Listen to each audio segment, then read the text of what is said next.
Yo tengo una teoría personal, y de eso es lo que les quiero compartir hoy. Es que yo siento que el año 2020, el año que comenzó la pandemia, fue un año que marcó algo en nuestra historia como humanidad. Siento que antes no había pasado algo tan global que marcar una diferencia. Así que por eso quiero compartirles esto. Así le puse en honor a una frase que la Camila siempre tiene cuando pasa algo. Dice, ahora es cuando, por favor. Así como que ahora, pongámonos las pilas, hagamos algo. Y creo que eso es lo que tenemos que estar hoy. Más atentos y menos despistados. El año, como les decía, avancemos. Tengo dos textos base que me gustaron muchísimo. Están en Proverbios 22:3. A nosotros cuando chicos nos hacían aprendernos Proverbios 22:6 de memoria, pero el proverbio completo es muy bueno. Y me gustaron, lo busqué en dos versiones porque es muy sabio como lo dice.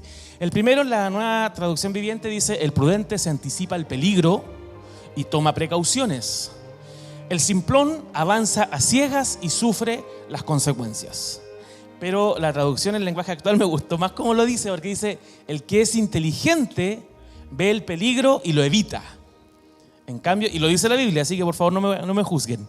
El que es tonto sigue adelante y sufre las consecuencias. O sea, porque me gusta comparar siempre las versiones, cuando vi esta versión te dije, o sea, si Dios en la Biblia nos está diciendo en un texto que no hay que ser tonto, entonces tenemos que despertar y tenemos que hacer algo, ¿ya? El siguiente, porfa. Mateo 24:32 dice esto. Dice: aprendan una lección de la higuera. Cuando las ramas echan brotes y comienzan a salir las hojas, ustedes saben que el verano se acerca. De la misma manera, cuando vean que suceden todas estas cosas, sabrán que su regreso está muy cerca, a las puertas. Les digo la verdad, no pasará esta generación hasta que todas estas cosas sucedan. El cielo y la tierra desaparecerán, pero mis palabras no desaparecerán jamás. Creo que sin duda alguna, como les digo, hay un marcado tiempo en el que estamos viviendo que nos está advirtiendo que el Señor viene pronto. No, se los quiero decir, avancen porfa. No quiero decirlo como con miedo, porque yo crecí de chico, y siempre les cuento mis historias de chico que eran terribles, pero de chico nos metían miedo, así como que iba a llegar el 2000 y viene el Señor, y nosotros vivíamos aterrados, así, viene el 2000, Señor. Pasó el 2000 y aquí estamos, 2020. No tiene que ver con años, no tiene que ver con fechas, sino que tiene que ver, como decía el texto, con que veamos los sucesos. Y creo que ninguno de nosotros hoy puede decir que no están pasando cosas, sino que están pasando, y eso es una alerta para nosotros. El año 2020, a mi juicio, esto es un juicio personal, pero yo considero que es el año que cambió un poco nuestro rumbo. Tengo varias cosas ahí, así que aváncenlas, porfa. El año 2020 lo iniciamos, ¿cierto?, con la variante del COVID-19, ¿cierto? Empezó de enero, febrero, por ahí empezaron los primeros contagios. Acá Chile llegó a fines de febrero. En marzo ya nos mandaron a todos para la casa a trabajar, al menos a nosotros, y nos empezaron a encerrar y nos cambió la vida, ¿cierto? Además de eso, ese mismo año, por ejemplo, ocurrió un hecho bien importante a nivel de la Comunidad Europea. Inglaterra se salió de la Comunidad Europea. Eso, el Brexit se le llamó. Es un cambio social, un cambio político muy importante que ocurre, que a lo mejor a nosotros no nos afecta, no lo vemos de acá, pero a nivel de ellos es muy importante. Sigamos avanzando, porfa. ¿Avancemos? ¿Se acuerdan de la explosión en Beirut? Cuando hubo una tremenda, una cosa que incluso se dice que la trataron de ocultar un poco, que ahí hay mano negra en cuanto a cosas que están preparando para los conflictos bélicos que vienen, ¿cierto? Sigamos avanzando, porque eso quiero pasarlo rápido. Ese mismo año tuvimos también el conflicto entre Estados Unidos y China. Hubo un problema al punto de que Estados Unidos, en ese tiempo el presidente Trump, quería prohibir TikTok en Estados Unidos. Imagínense, las niñas de Estados Unidos estaban aterradas sin TikTok. Ese año también tuvimos uno de los sucesos más terribles como sociedad, que fue la muerte de George Floyd. La muerte de un hombre de color a manos de un policía. Eso, querámoslo o no, hizo un cambio a nivel global. Porque desde ese día las personas tienen una mirada hacia el poder, hacia la policía, hacia la autoridad en este caso, distinta. ¿Por qué? Porque hubo abuso, abuso de poder, y eso cambia la percepción de la gente. Eso sin duda alguna afectó para que nosotros después tuviéramos también nuestras propias revoluciones y todas las que han ocurrido en Latinoamérica. Avancemos un poquito más. Ese mismo año, a finales de año, ganó el presidente Biden en Estados Unidos. Hubo un cambio político completamente opuesto de los republicanos a los demócratas. Eso cambia completamente el panorama político del mundo, porque Estados Unidos es una de las potencias más grandes, nos guste o no, y influye en el resto del país. También ocurrió el atentado de Charlie Hebdo en Francia. Eso fue un atentado en un diario, que ese diario se burló de Mahoma, del profeta del Islam, y los islámicos fueron y asesinaron a gente de ese diario. Fue también algo importante. ¿Y por qué es importante? Porque hay algo que ocurre que lo voy a mencionar muy simple, pero hoy los ataques religiosos son muy cargados hacia el cristianismo. Por ejemplo, yo sigo muchos youtubers de España, cosas. En España el cristianismo, todo el mundo se ríe de los cristianos. Y eso decía un youtuber el otro día. En cambio, nadie se ríe de los islámicos. Porque los cristianos tenemos que sí o sí poner la otra mejilla, ellos no. Ellos no te la van a poner, van a cortar cabeza inmediatamente. Esas cosas igual marcan en el mundo.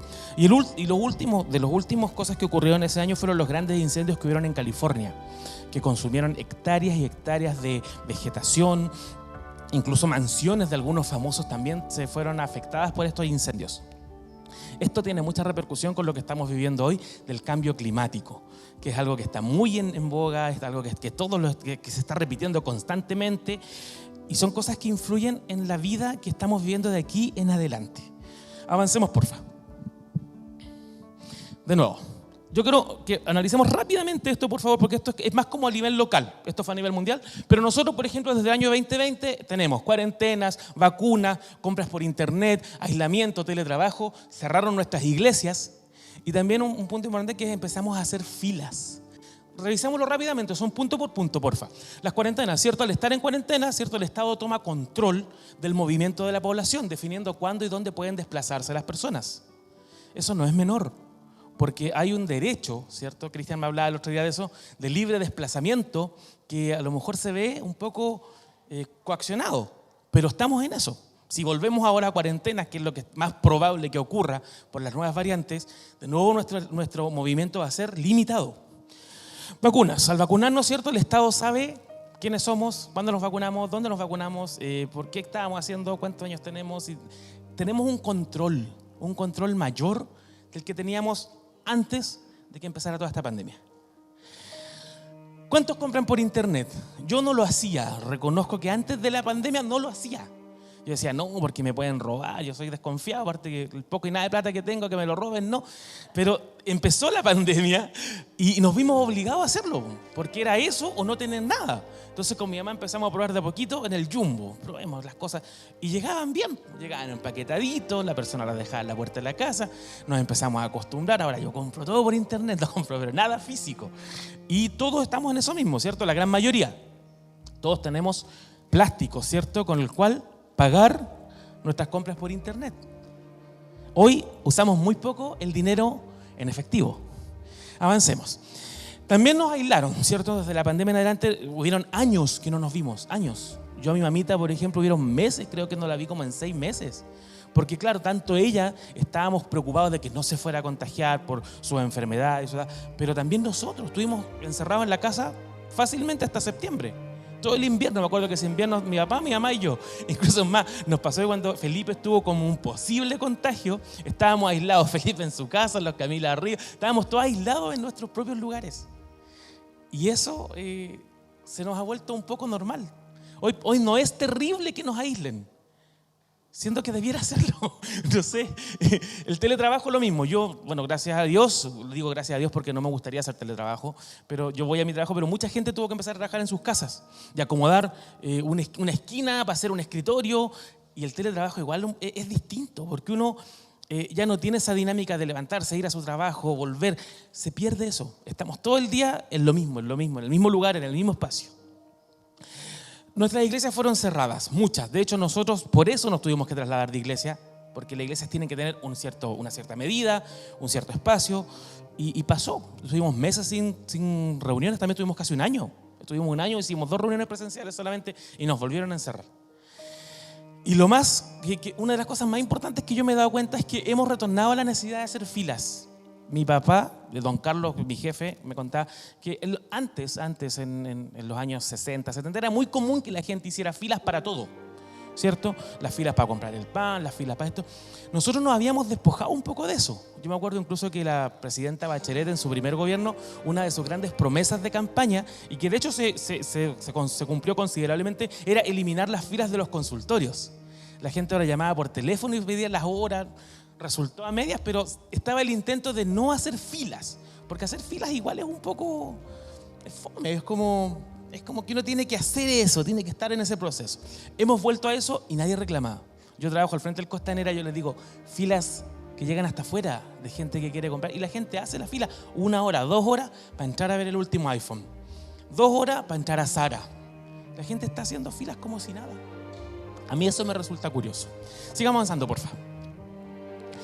Quiero hablarles de cambios culturales, porque estas cosas que les acabo de mencionar son cambios culturales. Nosotros, como les digo, yo me acuerdo, antes era muy común que si alguien no atendía en la fila, nos faltaba la señora que decía, ya, pues atiendan, se enojaba. Ahora no, como que estamos más calmos. Antes no era normal que nos encerraran en nuestra casa, ahora se ha vuelto más normal. A eso se le ha llamado la nueva normalidad. Y yo considero que no es tan normal. ¿Pero por qué? Porque son cambios culturales, cambios que de a poquito moldean nuestra mente y nos hacen que veamos la vida de otra manera. Y a veces el ver la vida de otra manera ni siquiera nos afecta o ni siquiera nos decimos por qué estamos viviendo de esta manera ahora. Por ejemplo, la Carla, una gran amiga, ella, la Carla yo la voy a mencionar, sorry, acá todos saben ya. La Carla, por ejemplo, le dio COVID, ella no se quería vacunar. ¿Ya? Porque ella tiene su pensamiento y tal vez es libre de hacerlo o no. Yo creo que yo me vacuné, yo tengo las 3 vacunas porque lo hice, ya, no quiero tener problemas, lo hice. Pero ¿es normal que nos tengan tan controlados? ¿Es normal que el gobierno esté tan metido sobre nosotros? No lo sé. Lo dejo a criterio de cada uno. Yo no voy a decir esto es bien o esto es mal. Pero quiero mostrarles realidades. Y eso es lo que de hecho les voy a mostrar ahora. Distintas realidades que estamos viviendo. No las voy a juzgar. No voy a decir esto es bueno, esto es malo, pero quiero mostrarles realidades. Porque los cambios culturales no son solo del 2020, se vienen fraguando desde antes. Ya este mundo está de hace mucho tiempo metiendo pequeños cambios que cambian a la persona, cambian al ser humano y cambian nuestra forma de pensar. ¿Ya? Estos cambios afectan y han afectado 2 pilares fundamentales de la sociedad, que son la familia y la identidad de las personas. Y de eso quiero yo hablarles un poco. Primero, quiero hablarles de un cambio cultural importantísimo en el concepto del matrimonio. No voy a juzgar si alguien está casado o no está casado, eso no es mi tema. Pero quiero hablarles de que yo me acuerdo que antes, ¿cierto? ¿Qué decía el cura cuando casaba en la telenovela a la pareja? El sagrado vínculo del matrimonio, ¿cierto? Entre este hombre, esta mujer, se casaba la jovencita con el joven, eran felices por siempre, ¿cierto? Pero eso dejó de pasar hace mucho rato. En los años 60, 70 empezamos a ver, por ejemplo, en películas que ya la jovencita no se enamoraba de un hombre casado, ¿cierto? Me acuerdo de una revista una vez que leí que decía, cuando los famosos engañan a su esposa, ese es un romance. Para nosotros los comunes y corrientes es un engaño.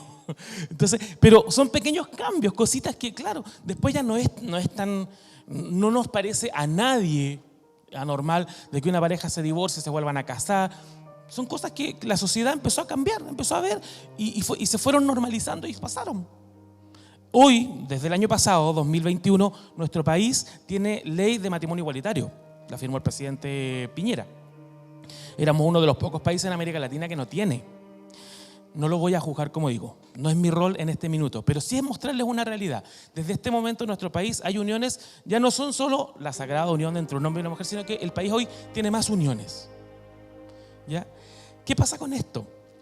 Como les digo, no quiero emitir un juicio, pero sí quiero mostrar que los conceptos se empiezan a relativizar y se empiezan a modificar de tal modo que empiezan a haber otras formas de ver la vida.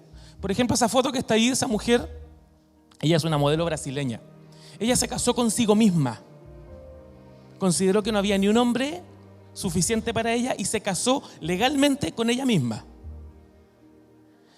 La segunda foto encontré 5 casos, pero puse esa foto de personas que se han casado con sus mascotas. ¿Por qué? Porque consideran que, esa es que yo me quiero casar con mi mascota, es lo que más amo en el mundo. Y se han casado con sus mascotas. Estoy hablando de casos que los busqué, reales. Ese caso es aún más terrible, porque esa mujer se casó con la Torre Eiffel. Y hay otra mujer, que no encontré la foto, que se casó con una estación de trenes. Hay una mujer que se casó con un árbol, otra que se casó con una campana en Oriente, gente que se está casando con objetos. Y ese hombre también se casó con un objeto, en este caso con una muñeca. Él consideró que él se casaba con esa muñeca, duró 2 años casado, se separó, porque la engañó con otra muñeca. Entonces dijo que no podía estar casado y siéndole infiel a la primera. De verdad, ustedes se matan de la risa, pero es verdad. Entonces, ¿a qué quiero llegar? No estoy haciendo, como les digo, un juicio valórico, pero estoy diciendo que cuando la sociedad relativiza las situaciones, nada es sagrado. Ya el matrimonio no es algo sagrado, es algo que me caso con esta rama si quiero mañana. Me caso con, no sé, porque da lo mismo, ya casarse ya no es un acto sacro. ¿Se dan cuenta? ¿Están de acuerdo conmigo? O sea, en el concepto, que digo, no estoy metiendo un juicio, pero se dan cuenta que el concepto cambia, la sociedad cambia. De hecho, hay autores que, por ejemplo, dicen, no sé, esto antes era locura, que una mujer se casara con la Torre Eiffel era para meterla en manicomio. Hoy no, tenemos que respetar la opción de esa mujer, porque ella así lo siente. Es raro, por lo menos es raro. Concepto de matrimonio, entonces, destruyó completamente. Ha habido otro cambio cultural que se viene fraguando desde hace mucho tiempo, y en esto van a estar de acuerdo todas las señoritas en esta sala, Yasna, Joana, porque ellas se criaron viendo estos monitos, ¿cierto? Avanza, son 4. Está la princesa Jazmín, está la Sirenita, yo esos son los que conozco porque las chiquillas las veían cuando eran chicos, ¿cierto? Estas 4 princesas me llamaron la atención porque yo me acuerdo que, por ejemplo, la Sirenita se enojaba con su papá porque no la dejaba subir a la superficie. Y lloraba, se iba a esconder a un barco y cantaba una canción. Tenía un conflicto con su papá hasta que el papá entendía que ella quería subir a la superficie y la dejaba. La princesa Jazmín no quería que la obligaran a casarse con un sultán. Y también peleaba, lloraba y se escapaba del palacio, ¿cierto? Esa película la vimos hace poco con la Cami, de una niña que tiene una pelea grande con su mamá y la convierte en oso, ¿cierto? La convierte en oso, le hace una magia, no sé, pero el asunto es que después se arrepiente de haber convertido en oso a su mamá. Y Mulan era una princesa que no cumple con los parámetros que le quieren exigir su familia. Ella no le puede dar honor a la familia Fa. ¿Qué hace ella? Se viste de soldado, va a pelear a la guerra y salva a toda China. Hay un concepto importante que en Disney Channel lo están repitiendo a cada minuto. Cada 1 hora fácilmente sale este comercial. Tú puedes ser lo que quieras ser. Y ese concepto está. ¿Cuántas veces lo han escuchado? La Pepa lo había escuchado, ¿cierto? Cierto. Eso se le está diciendo a nuestros niños desde hace años, porque estos monos los veían las chiquillas cuando eran chicas, hoy tienen 20, 30 años.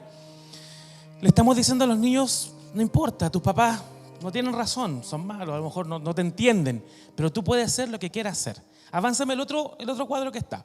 Son 4 igual, avánzalas al tiro. 4 conceptos de familia en los dibujos animados. Los Simpsons, no tengo más que hablar, un padre idiota, la mamá salva siempre la campana, los hijos no le obedecen al papá, el hijo se burla del Homero. Es todo muy disfuncional en esa familia. La familia de Helga Pataki, una familia que también es muy disfuncional, que hacen preferencia con la otra hija, Olga, porque es perfecta y Helga es mal. Hay un conflicto ahí siempre. Eso me acuerdo que la Camila los veía, me ponían histérico, porque ese niñito gritaba todo el rato. Era una cosa terrible. Un niño que se burla de sus papás, pero tiene unos padrinos mágicos que le hacen pero miles de cosas. Los papás los vuelven mendigos, animales. Es una cosa que no tiene nombre, 0 respeto. Y esa serie igual es una clásica familia disfuncional gringa, Malcolm el del medio, ¿cierto? Que los papás son locos, son realmente locos. ¿Por qué les muestro esto? Porque el concepto de familia también se ha relativizado a tal punto de que no hay respeto. Hoy día, por ejemplo, los hijos, antes que preguntarle al papá, van a YouTube a ver un tutorial. YouTube tiene más autoridad para algunas cosas que los propios padres.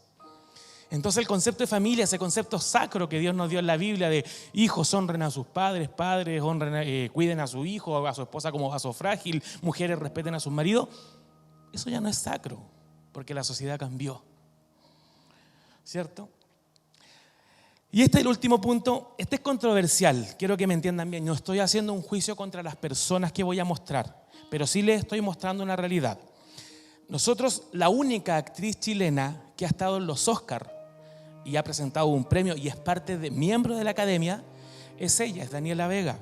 Es una actriz de nuestro país que es una actriz trans, ¿cierto? Causó gran controversia cuando salió, han habido polémicas porque también personas no quieren referirse a ella como actriz, sino que hay una polémica ahí grande, pero ella es una persona trans.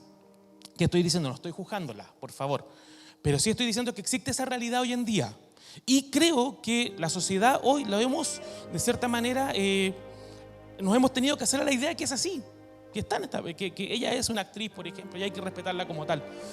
Lo cual, si ustedes van a 50 años atrás, eso era impensado. Pero hoy sí está. No estoy haciendo un juicio valórico, pero estoy diciendo que es una realidad que hoy la vemos y la vemos mucho más frecuente que muchos años antes. Este caso salió en la doctora Polo. Él ya no solo es una persona trans, sino que es un transespecie. Ese hombre quiere ser gato. Y llevó a su madrastra, la doctora Polo, para que le diera plata para convertirse en gato. No lo aceptaron, pero él es un caso. Esa persona de ahí, ese caballero, no solo es, él es un transedad. Ese hombre tiene 58 años, pero decidió que ya no tiene 58 años, sino que tiene 6 y es una niña. Y hubo una familia que lo adoptó, esto pasó en Australia, no, en Canadá, perdón. Una familia lo adoptó y ahora él va al jardín porque tiene 6 años y es una niña. Y ese caso al final es de una luchadora que antes era marín en la Armada, transicionó de género, ahora es mujer y dejó en coma a la persona con la que peleó. Porque ahora lucha en las ligas como mujer, porque obviamente ahora ya no es hombre, es mujer. Entonces son cosas que, si se dan cuenta, son cambios que si uno los piensa razonalmente, dice, ¿por qué la sociedad ha evolucionado tanto? A tal grado. A mí, como les digo, yo tengo mi juicio formado acerca de estas cosas, no lo voy a compartir, creo que cada uno fórmese su propio juicio, pero la identidad de las personas hoy puede ser transformada. De hecho, en México, hace 2 semanas acaba de aprobar lo mismo, de que las personas pueden poner en su carnet la edad que sienten que tienen. A mí me convendría, yo diría que tengo 20, pero tengo 43. Pero ¿qué pasa? La identidad se transforma. La identidad se puede manipular. Y eso, en esos tiempos estamos viviendo. Entonces quiero leerles este texto porque dice: es bueno que sepan que en los últimos tiempos, en estos últimos días, habrá tiempos muy difíciles.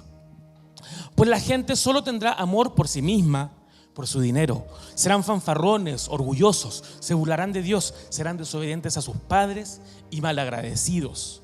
No considerarán nada sagrado. No amarán ni perdonarán, calumniarán a otros y no tendrán control propio. Serán crueles, odiarán lo que es bueno. Traicionarán a sus amigos, serán imprudentes, se llenarán de soberbia y amarán el placer en lugar de amar a Dios. Esto nos lo dijo Pablo hace más de 2000 años. Y estamos viendo que en la sociedad de hoy vemos estas cosas. Vemos que la familia ya no tiene valor, los hijos no respetan a sus padres. Vemos que la gente ya no piensa en los demás, piensa solo en sí misma, en lo que yo quiero, en lo que yo siento, en cómo yo soy. Y eso es básicamente lo que estamos viendo, porfa. Entonces, atentos a estas señales, atentos. Daniel 7 es un texto que habla de los últimos tiempos en un lenguaje más profético, pero me gustó, marqué las cosas que considero que son importantes porque se refieren al sistema que nos está gobernando hoy en día. Dice: después me dijo, esta cuarta bestia es la cuarta potencia mundial que gobernará la tierra, será diferente a todas las demás, devorará al mundo entero, pisoteando y aplastando todo lo que encuentre a su paso. Sus 10 cuernos son 10 reyes que gobernarán este imperio. Luego surgirá otro rey diferente a los otros 10 y someterá a 3 de ellos. Desafiará al Altísimo y oprimirá al pueblo santo del Altísimo. Procurará cambiar las leyes de los santos y sus festivales sagrados, y ellos quedarán bajo el dominio de ese rey por un tiempo. Este texto en esa versión me hizo mucho sentido, porque ese es el sistema que nos está gobernando hoy y que se viene aún más. Un sistema que nos oprime, que como cristianos nos va a poner cada día más en entredicho. que como cristianos nos va a hacer cuestionarnos cada día más lo que creemos y lo que somos. Apocalipsis 13 dice que además se le permitió a esta bestia hacer guerra contra el pueblo santo de Dios y conquistarlo. Se le dio autoridad para gobernar sobre todo pueblo, tribu, lengua y nación. Y también ese texto que todos conocemos que dice que nadie podía comprar ni vender nada sin tener la marca que era el nombre de la bestia o el número que representa. Estamos en un gobierno que cada día se va volviendo más y más, me refiero a nivel mundial. Tal vez nosotros, como estamos acá al último lugar, nos llega un poquito con desfase, pero estamos viendo cada día más que la sociedad, que el sistema gobierna y se totalidariza en relación a las personas. Y eso a mí me hace mucho sentido. Avanza en la siguiente, porfa. Ya. Voy a leer este último texto para concluir con esta idea. Dice, se le dijo, se levantará nación contra nación, reino contra reino. ¿Por qué lo marqué? Porque nosotros somos un reino distinto al de este mundo. Nosotros, la palabra dice que vivimos en el reino de Dios. Y este reino se opone al reino de las tinieblas. Por lo tanto, muchos interpretaban este texto siempre como se levantará nación contra nación, reino contra, como que iban a ir guerras. Pero a mí me hizo sentido cuando leí ahora, porque tal vez no es una guerra física, aunque hay conflictos bélicos, pero no es un conflicto bélico, sino que es un conflicto de reinos. El reino de Dios está siendo oprimido y está en guerra con el reino de las tinieblas. Y es lo que estamos viviendo hoy en día. Dice, habrá grandes terremotos, diferentes lugares, hambre y pestilencias, terror, grandes señales del cielo. Pero antes de todas estas cosas, os echarán mano. Os perseguirán, os entregarán a las sinagogas, a las cárceles, seréis llevados ante reyes, ante gobernadores por causa de mi nombre, y esto será ocasión para dar testimonio. Creo fielmente que vienen tiempos difíciles para nosotros como cristianos. Yo no quería ser tan directo, pero creo que es necesario. Y creo que Dios, eso es lo que nos ha estado advirtiendo estos últimos días. La Cami nos hablaba de cómo ser firmes en este sistema. José nos ha hablado hoy día de que tenemos que permanecer y confiar en Dios a pesar de las cosas. Y esto hoy día nos vuelve a recalcar, vienen tiempos difíciles. No quiero ser profeta apocalíptico, pero vienen tiempos difíciles. El mundo entero está girando en una dirección tan contraria a lo que es el cristianismo que se van a venir tiempos difíciles.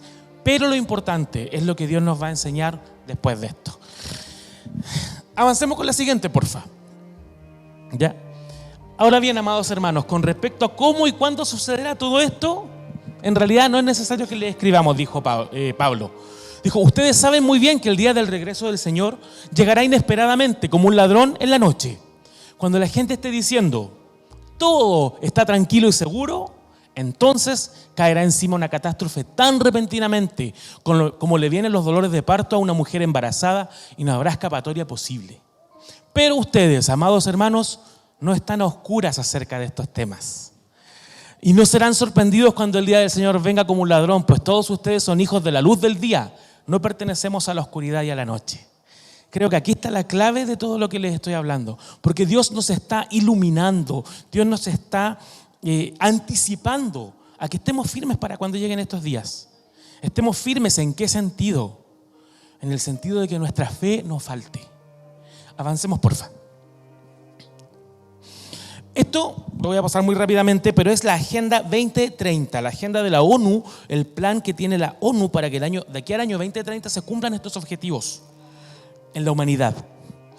Fin de la pobreza, hambre cero, salud y bienestar, educación de calidad, igualdad de género, agua limpia y saneamiento, energía asequible, no contaminante, trabajo decente, crecimiento económico, industria, innovación, infraestructura, reducción de las desigualdades, ciudades y comunidades sostenibles, producción y consumo responsables, acción por el clima, vida submarina, vida de ecosistemas terrestres, paz, justicia e instituciones sólidas, alianzas para lograr los objetivos. Cuando digan paz y seguridad, es que la cosa viene muy pronto.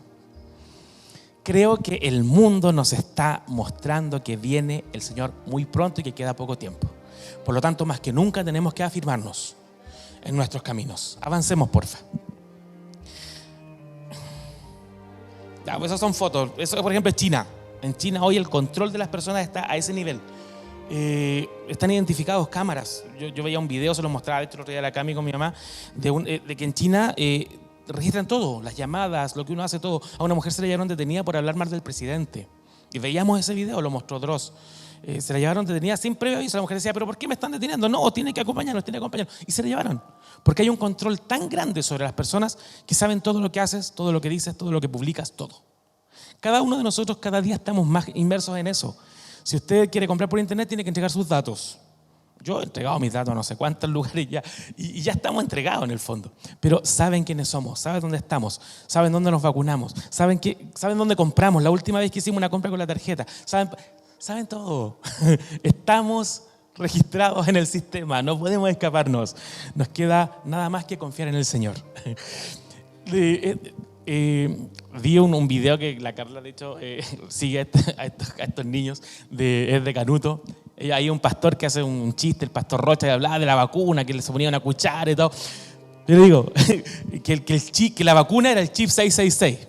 Te van a ponerte el chip, le decía, hermano, no te vacunís porque te van a ponerte el chip. Es un pastor un poco popular. Pero este artículo lo encontré en un diario de España. Dice, la vacuna COVID no tiene chip, si eso lo sabemos. Nadie se va a poner un chip por la vacuna. Pero te pondrás un chip antes de lo que piensas. Hoy en Suecia, no sé cuánta parte de la población ya tiene chips subcutáneos que son más fáciles para desbloquear puertas, para desbloquear contraseñas en los computadores, para muchas cosas. Yo les mostraré a mi computadora y tengo así una lista de contraseñas porque se me olvidan. Acá varias personas tienen más de un Facebook, yo lo he visto, porque se les olvida la primera contraseña, se tienen que hacer otro, ¿cierto? Es más fácil tener un chip de desbloqueo.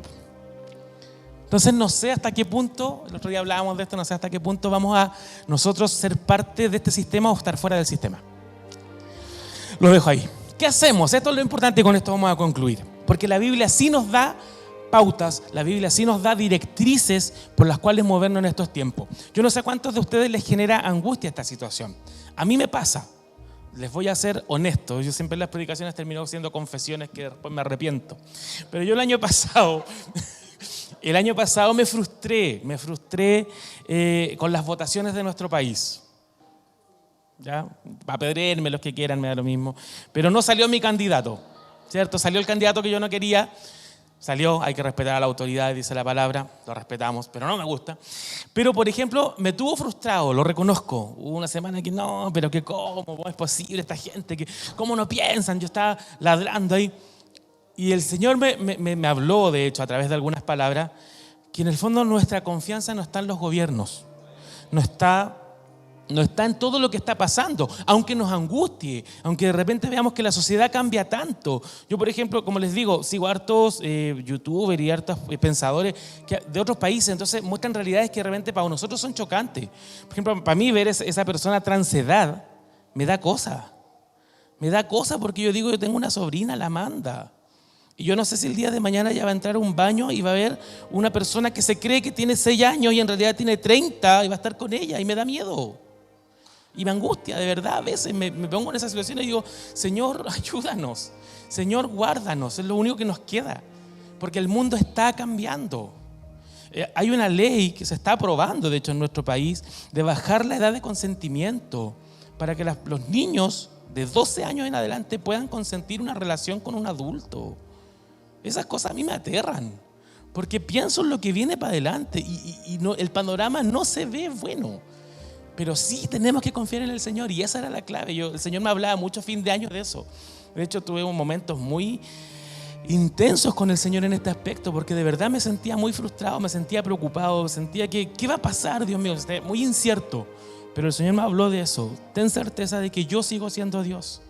Aunque, como decía un cántico viejo, aunque caigan las montañas, aunque pase todo lo peor, el Señor sigue siendo Dios. Entonces, eso es importante. Entonces, como punto 1, resumí 4 puntos para que pensemos en esto, porque aunque nos angustien estas situaciones, no nos relajemos ni nos fatiguemos. La parábola de las vírgenes es muy importante para esto, nos deja una gran enseñanza, porque dice que el reino de los cielos será como 10 damas de honor que tomaron sus lámparas, salieron a encontrarse con el novio. 5 de ellas eran necias y 5 sabias. Esta parte me encantó. Las 5 que eran necias no llevaron suficiente aceite de oliva para sus lámparas, pero las otras 5 fueron tan sabias, me encantó esta versión, fueron tan sabias que llevaron aceite extra. Y esto me hizo mucho sentido, porque nosotros hoy aquí estamos como esas vírgenes, como esas damas de honor, llenando nuestras lámparas de aceite. Pero no es suficiente con que tengamos aceite. Tenemos que ser tan sabios que tenemos que tener aceite extra.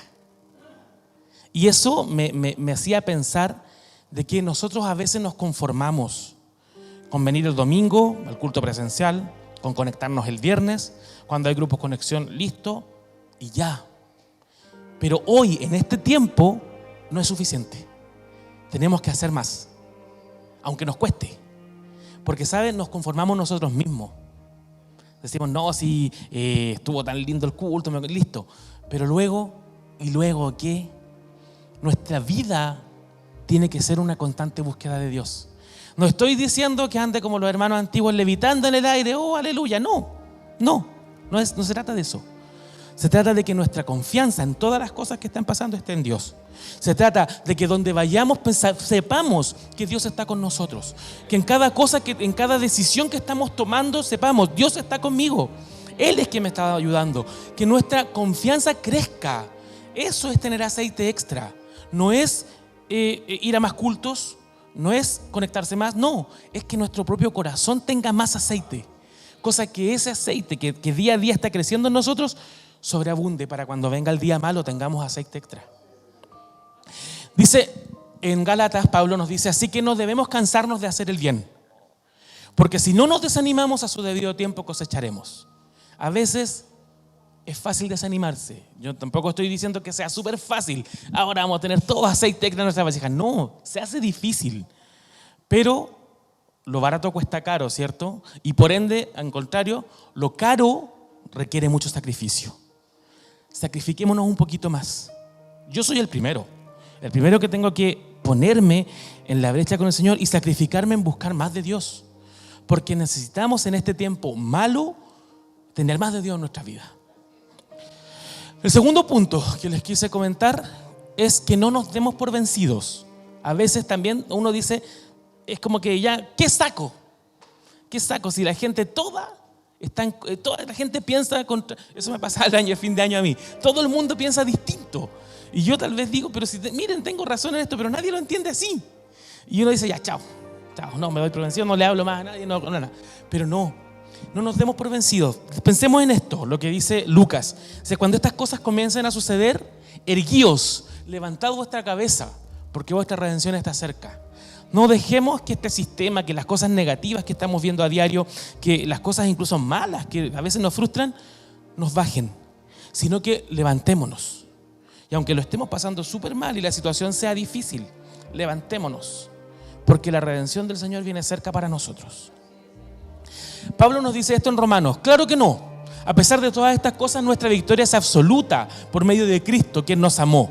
Estoy convencido de que nada podrá jamás separarnos del amor de Dios. Ni la muerte, ni la vida, ni ángeles, ni demonios, ni nuestros temores de hoy, ni nuestras preocupaciones de mañana, ni siquiera los poderes del infierno pueden separarnos de nuestro Dios. Eso es glorioso.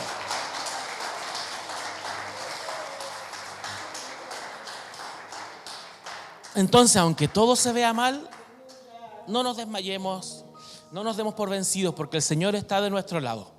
Así que sigamos adelante. Otro punto muy importante es que no dejemos de evangelizar, porque también, como les digo, uno ve tanta maldad que uno dice, ¿vale la pena? ¿Realmente vale la pena hacer el sacrificio de hablarle a las personas? Nosotros, los que han estado con nosotros en casa, saben lo que conlleva, por ejemplo, hacer una transmisión. Lo que conlleva, nuestro pastor está haciendo viajes a Cabildo, a Villa Alemana, para predicar. Y a veces uno, y les soy honesto, estos momentos honestos son terribles.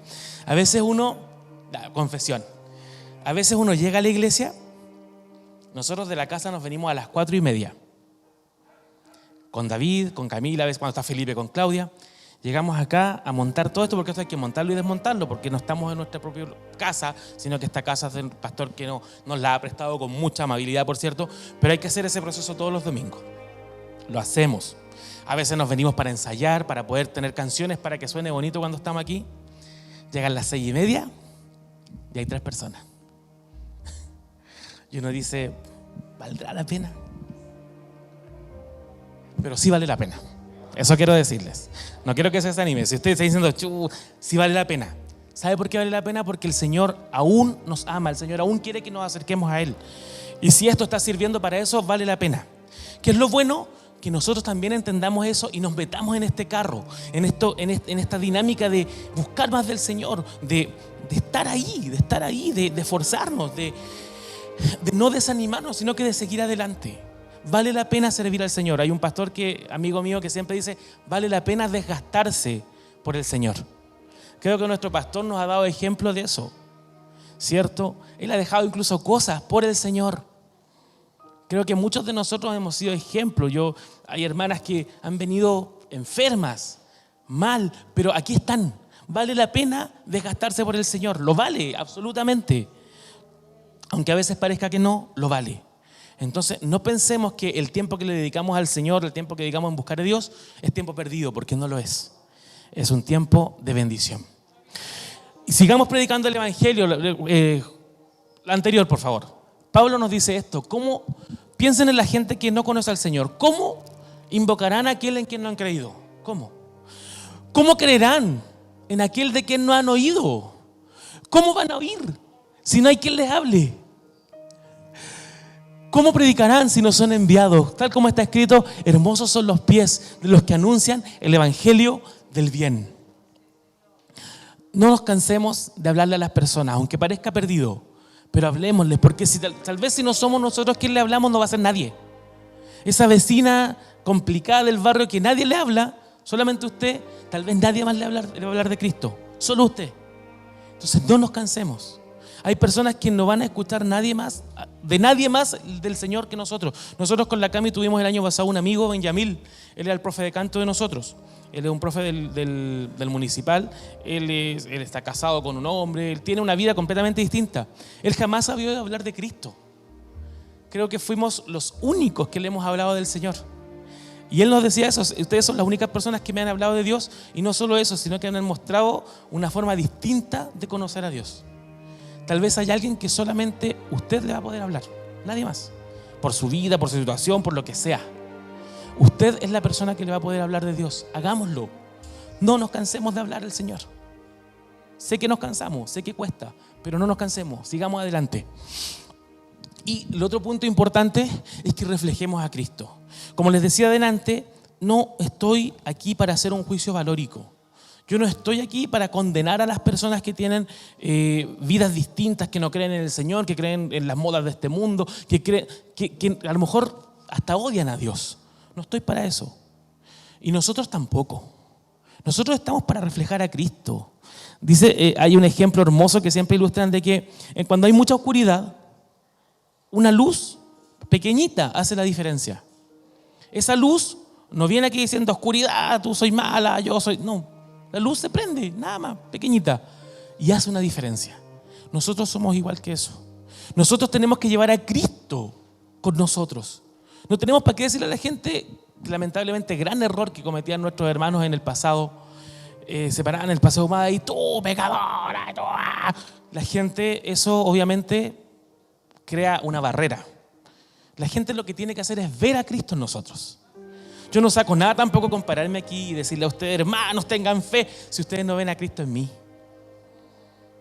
Entonces mi esfuerzo no tiene que ser a lo mejor tanto hablar, sino que tiene que ser reflejar a Cristo. ¿Y cómo se refleja a Cristo? De esta manera: un nuevo mandamiento os doy, que os améis unos a otros, como yo os he amado, que también os améis unos a otros. En esto conocerán que son mis discípulos, si tienen amor los unos con los otros. Yo no saco nada con pararme aquí y decirles hermano y hablarles de la Biblia y me la sé de aquí para allá y de aquí para allá, si no los amo. Ese ha sido mi gran conflicto por muchos años, y creo que el Señor ha tratado mucho conmigo en ese aspecto, porque a mí me costaba, gracias al Señor, amar a las personas de verdad. Yo siempre, qué lindo, yo sé que acá las hermanas me adoran, sí, pero en realidad a mí me costaba amar a las personas. Yo me enrabiaba porque no venían, como que a veces me importaba poco si le pasaba algo a alguien o no. O sea, por algo será. Pero hoy no. Creo que hemos aprendido a amarnos. Y amarnos es preocuparnos del otro, es querer al otro. No es querer cambiar al otro, es amarlo. Entonces a veces eso demuestra más el amor que si yo les hablo a ustedes. Que yo les ame a pesar de cómo somos y que ustedes me amen a mí a pesar de cómo soy yo. Y la gente también necesita ver ese amor. Por eso les decía, no estamos aquí para emitir juicios valóricos. No, nosotros tenemos que reflejar a Cristo, mostrar que Cristo ama. Porque creo que incluso ese concepto es difícil de entender si lo aplicamos a veces con el cristianismo que teníamos, que arrastramos un cristianismo antiguo de juicio, de condenación, de que Dios te va a castigar. Yo tengo amigos en el trabajo que son cristianos y siempre, no, yo voy a volver al Señor porque si no el Señor me va a traer con dolor. Una gran frase aquí que en Chile todo el mundo la conoce. No, es el Señor, si no te arrepentís te va a traer con dolor. Y sin embargo, si uno se va a la Biblia dice que Dios nos ama. Y a veces esa frase es como contraproducente. Porque cómo Dios puede amarnos y a la vez... Entonces no sé, yo quiero creer que Dios nos ama por sobre todas las cosas. Sé que mis papás, a pesar de todos los errores que yo tengo, me aman.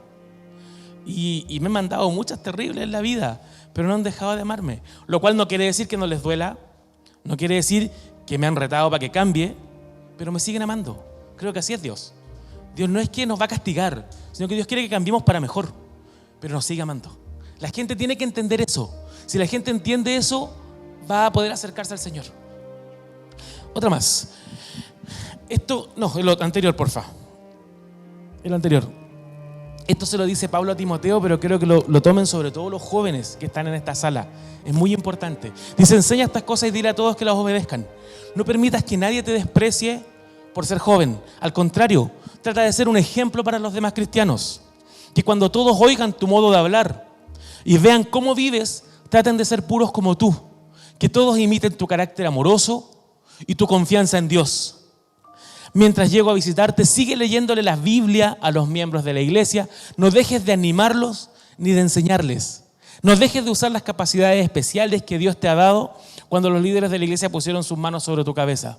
El Espíritu Santo habló con ellos y le ordenó hacerlo. Haz todo esto y dedica tiempo para ello, para que todos vean cada día que eres mejor. Usemos todo lo que esté en nuestro alcance para bendecir a los demás. Todo. Acá hay muchas personas que son de bendición. Muchas. Usemos. Nosotros lamentablemente, y sobre todo creo que en este país, tenemos la costumbre de ver lo malo que tenemos. No, que a mí me falta, que me cuesta. Pero no vemos lo bueno. Acá hay muchas personas que tienen mucho para entregar de Dios. Sigámoslo haciendo. Reflejemos a Cristo a través de esas cosas que hacemos. Seamos ejemplo. Seamos ejemplo con nuestra conducta, con nuestra forma de hablar, con nuestro cariño, con nuestra honestidad. Muchas veces esas cosas son puestas a prueba. ¿Cuántas veces hemos dado ejemplo de que nos dieron vuelto de más y lo devolvemos? A lo mejor usted dice una tontera, pero es un acto de honestidad que habla de nosotros. ¿Cuántas veces como decían los antiguos, las mamás se sacan el pan de la boca para darlo a otra persona? Pero ¿cuántas veces hemos sido generosos aún teniendo poco? Eso habla de lo que Dios ha hecho con nosotros. Que las cosas que hacemos hablen de Dios. Y este es el último, si no me equivoco. Amados hermanos en Cristo, les hablo a ustedes como si fueran extranjeros y estuvieran de paso por este mundo. No hagan nada, este consejo es importantísimo, es buenísimo. No hagan nada que obedezca a sus malos deseos, pues esos deseos los llevarán a la perdición. Pórtense bien cuando estén con gente que no cree en Dios. Así, aunque ahora esa gente hable mal de ustedes, como si fueran unos malvados, luego verán el bien que ustedes hacen y alabarán a Dios el día que Él les pida cuentas a todos. Lo que hacemos habla más a los demás, a las personas sobre todo, que lo que decimos. Que la gente vea lo que somos y alabe a Dios por eso. Ese que sea nuestro sentir, reflejemos a Cristo a través de estas cosas y creo que eso nos va a ayudar a mantenernos en este tiempo en que vienen, como les digo, situaciones que no son fáciles para nosotros como cristianos, como la humanidad. El mundo de por sí está pasando cosas. Ayer hubo tsunami en Perú, de hecho hubieron hasta personas muertas. Se viene una depresión económica, se vienen cosas a lo mejor muy catastróficas, pero nosotros confiamos en el Señor y sigamos siendo como Él. Sigamos reflejándolo, sigamos fortaleciéndonos, sigamos creyendo en el Señor. Y este es el último texto y con esto concluyo. Dice, no es que el Señor se tarde en cumplir lo que prometió, como piensa la gente. Lo que pasa es que Dios es paciente, porque no quiere que nadie sea destruido, sino que todos cambien su vida y dejen de pecar. Eso es lo que Dios quiere de nosotros y del mundo entero. Cumplamos esto en nuestras vidas. Eso nos va a fortalecer, nos va a ayudar a pasar el día malo que viene y un día estar con el Señor, que es lo que Él nos ha prometido. Sean todos muy bendecidos. Espero que esta palabra les fortalezca, les permita tener un nuevo aire, una nueva esperanza. La esperanza que nos da sin duda alguna el Señor. Que Dios les bendiga mucho y muchas gracias.